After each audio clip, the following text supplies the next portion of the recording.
Hello everyone, welcome back to my channel. இன்னைக்கு நம்ம பார்க்க போற ரெசிபி சிக்கன் டிக்கா. ரொம்பவே டேஸ்டான இந்த ரெசிபி எப்படி பண்றதுன்னு பார்க்க வாங்க வீடியோக்குள்ள போகலாம்.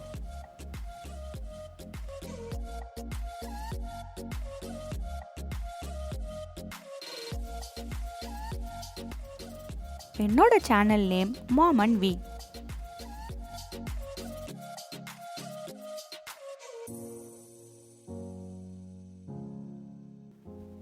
என் வீடியோவை புதுசாக பார்க்குறீங்கன்னா சப்ஸ்கிரைப் பண்ணிக்கோங்க, மறக்காமல் பக்கத்தில் இருக்க பெல் ஐக்கானை ப்ரெஸ் பண்ணிக்கோங்க. அப்போ தான் நான் போடுற வீடியோஸ் உங்களுக்கு நோட்டிஃபிகேஷனில் வரும்.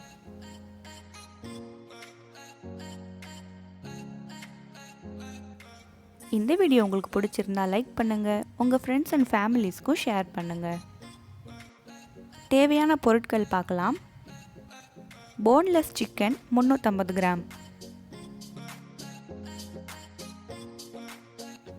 தயிர் 3 டேபிள் ஸ்பூன், இஞ்சி பூண்டு விழுது 1 டீஸ்பூன்,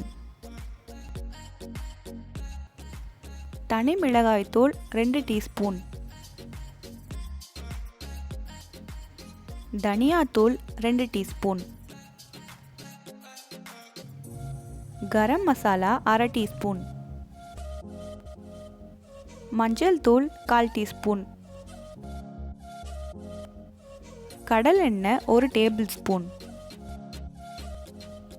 உப்பு தேவையான அளவு, எலுமிச்சை சாறு 2 டேபிள் ஸ்பூன், கசூரி மேத்தி 1 கையளவு. இப்போ இந்த சிக்கன் டிக்காக்கு சிக்கன் எப்படி மேரினேட் பண்ணுறதுன்னு பார்க்கலாம். ஒரு பவுலில் 2 டீஸ்பூன் மிளகாய் தூள் ஆட் பண்ணிக்கோங்க. அது கூட 2 டீஸ்பூன் தனியாத்தூள்,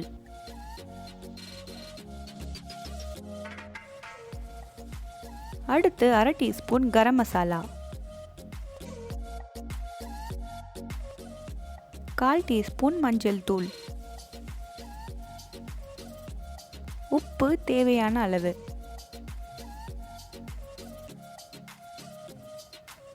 இஞ்சி பூண்டு விழுது 1 டீஸ்பூன்,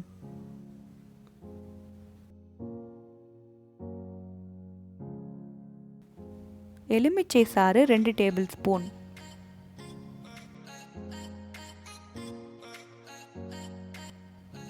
கடல் எண்ணெய் 1 டேபிள் ஸ்பூன்,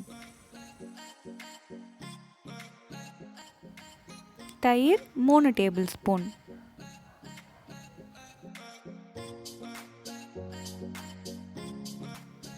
நம்ம சேர்த்துருக்க எல்லா பொருட்களையும் நல்லா கலந்துக்கோங்க. ஒரு 2 நிமிஷம் நல்லா கலந்தீங்கன்னா அது கட்டி இல்லாமல் நல்லா ரெடி ஆகிடும். இந்த டிக்காவுக்கு நல்ல டேஸ்ட் கொடுக்கறது கசூரி மேத்தி தான். கசூரி மேத்தினா ஒன்றும் இல்லை, காஞ்ச வெந்தயக்கீரை. அதை 1 கையளவு நல்லா கசக்கி அதில் உள்ளே போட்டுக்கோங்க. இப்போ இந்த கசூரி மேத்தி அந்த முன்னாடி போட்டிருக்க மசாலாவோட நல்லா மிக்ஸ் ஆகிற மாதிரி கலந்துருங்க. இந்த ரெசிபிக்கு அவ்வளோவா எண்ணெய்லாம் தேவைப்படாது, கம்மியான எண்ணெயில் தான் நம்ம செய்ய போகிறோம். நல்லா கட்டி இல்லாமல் கலந்ததும் நம்ம எடுத்து வச்சுருக்க 350 கிராம் போன்லெஸ் சிக்கனை இப்போ இதில் சேர்க்க போகிறோம். இது போன்லெஸ் சிக்கனில் பண்ணிங்கன்னா தான் சாப்பிடும் போது நல்லாயிருக்கும். இதை நீங்கள் நாட்டுக்கோழி வச்சு பண்ணிங்கனாலும் டேஸ்ட் ரொம்ப நல்லாயிருக்கும். இப்போ அந்த மசாலா சிக்கனில் நல்லா பைண்ட் ஆகிற மாதிரி நல்லா கலந்து விட்டுருங்க. இப்போ இதை 30 நிமிஷம் மூடி போட்டு மேரினேட் பண்ணி வச்சிடலாம். நீங்கள் இது ஃப்ரிட்ஜ்லேயும் வைக்கலாம், நார்மலாக வெளியவும் வச்சுக்கலாம். 30 நிமிஷத்துக்கு அப்புறம் நம்ம மேரினேட் பண்ணது இப்படி தான் இருக்குது.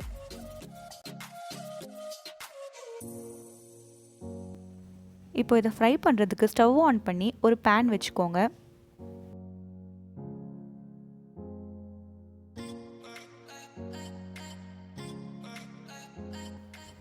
பேன் கொஞ்சம் சூடானதும் அதில் 100 ml கடலெண்ணெய் ஊற்றிக்கோங்க.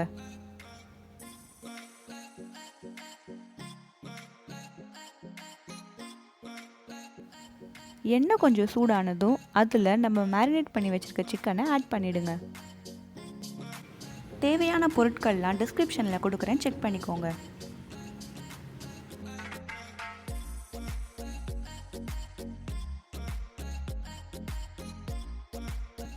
எல்லா சிக்கனையும் ஆட் பண்ணதும் அதை நல்லா பரப்பி விட்டுருங்க. அப்போதான் அது ஈவனாக குக் ஆகும். எல்லாத்தையும் இந்த மாதிரி ஈவனாக ஸ்ப்ரெட் பண்ணி விட்டுருங்க. இதை வறுக்க ஸ்டார்ட் பண்ணும் போதே வாசனை ரொம்ப சூப்பராக வரும். இப்போ இதை 5 நிமிஷம் மூடி போட்டு வேக வச்சுருங்க. 5 நிமிஷத்துக்கு அப்புறம் மூடியை ஓப்பன் பண்ணி பார்க்கலாம். நல்லா ஃப்ரை ஆகிட்டு இருக்கு. இப்போ இதை நல்லா கிளறி விட்டுருங்க.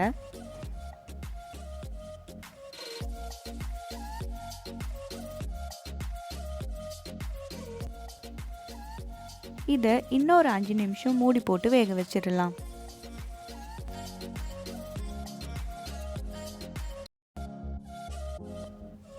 இப்போ 5 நிமிஷம் ஆயிடுச்சு. நம்ம ஊற்றின எண்ணெய்லாம் கம்மி ஆயிடுச்சு. அடுத்து நீங்கள் இதை கைவிடாமல் கிளறிட்டே இருக்கணும். நம்ம ஊற்றின எண்ணெய் ஃபுல்லாக ட்ரை ஆகிற வரைக்கும் இதை நீங்கள் கிளறி விட்டுட்டே இருக்கணும். நான் ஏற்கனவே சொன்ன மாதிரி கசூரி மேத்தி தான் இதுக்கு நல்ல டேஸ்ட்டும் ஸ்மெல்லும் கொடுக்கும். அதுக்குன்னு நீங்கள் கசூரி மேத்தி ரொம்ப அதிகமாக ஆட் பண்ணிடக்கூடாது, அது கசப்பு தன்மையை கொடுக்கும். இப்போ உங்களுக்கு பார்த்தாலே தெரியும், நான் ஸ்டார்டிங்கில் கிண்டிகிட்டு இருக்கும்போது அது எப்படி இருந்ததுன்றதுக்கும் இப்போ எப்படி இருக்குன்றதுக்கும். இதை நீங்கள் பிரியாணிக்கு சைட் டிஷ்ஷாகவும் வச்சு சாப்பிடலாம். ஈவினிங் ஸ்நாக்காக கூட நீங்கள் செஞ்சு சாப்பிட்டுக்கலாம். ரொம்ப டேஸ்ட்டாக இருக்கும்.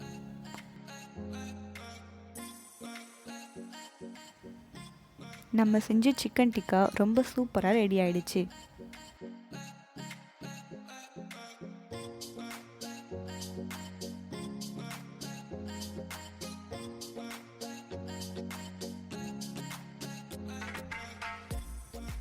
இதை கண்டிப்பாக உங்கள் வீட்டில் ட்ரை பண்ணி பாருங்கள். டேஸ்ட் எப்படி இருக்குன்னு கமெண்ட்டில் சொல்லுங்கள்.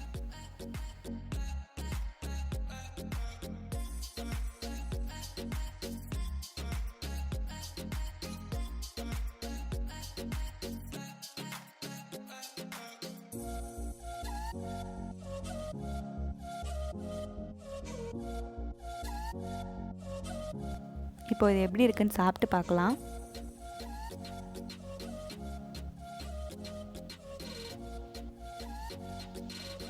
ரொம்பவே சூப்பராக இருக்குது. கண்டிப்பாக நீங்களும் ட்ரை பண்ணி பாருங்கள். விரும்பி சாப்பிடுவீங்க. மறக்காமல் லைக் பண்ணி உங்கள் ஃப்ரெண்ட்ஸ் அண்ட் ஃபேமிலிஸ்க்கும் ஷேர் பண்ணிவிடுங்க.